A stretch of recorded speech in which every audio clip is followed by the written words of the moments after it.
vous êtes ici au moulin de la Baronne à Verden, près de Marche-en-Famenne, où ça fait 7 ans que je fabrique de la farine avec des moulins en meule de pierre. Et depuis peu, je cultive aussi des légumineuses telles que la lentille, mais cette année, j'ai essayé les pois chiches. Depuis 20 ans, donc, je suis sur la ferme. C'était des terres de culture, même du temps de mes parents. Et après 4-5 ans, je suis passée en agriculture bio. Et il y a 7 ans, je cherchais un projet de diversification. Et pour moi, finalement, c'était un peu une évidence d'arriver à transformer les céréales que je produisais. Alors, dans les farines, il y a la traditionnelle farine de fromage et des farines d'épeautre, une ancienne variété d'épeautre. Il y a aussi tout ce qui est...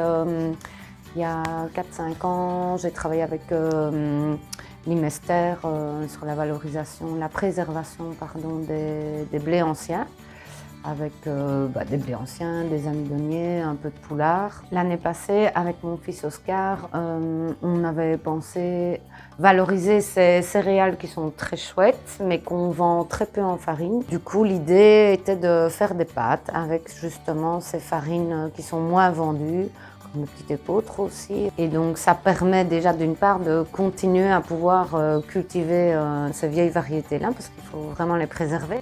L'idée, c'était de faire des pâtes avec déjà des céréales dont je vends moins la farine. Alors, l'amidonnier, c'est vraiment une farine qui est très goûtue, qui a un petit goût de noisette comme ça, évidemment, qui sont faibles en gluten, comme la petite épeautre, évidemment. La lentille, c'est la 3e année que je la cultive. L'année passée, ça a bien fonctionné.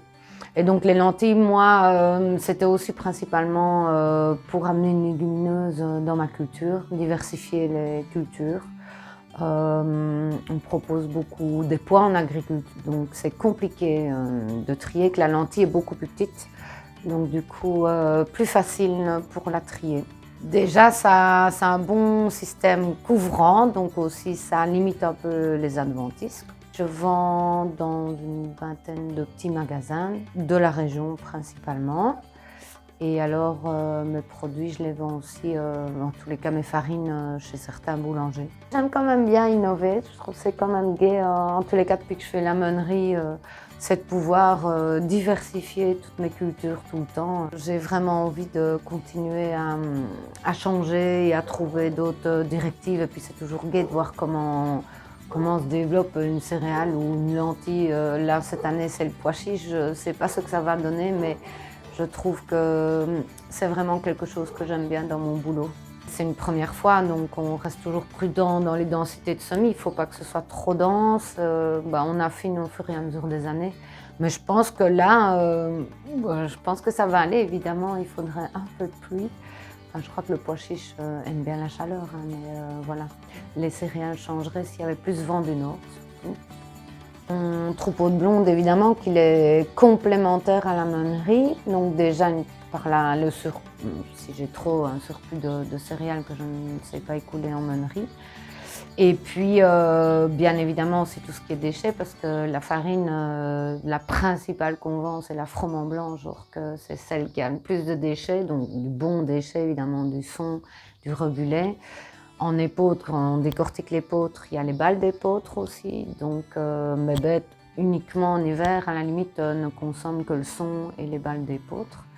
Et puis surtout, complémentaire dans le sens que les fertilisants, les composts, les fumiers sont épandus sur mes cultures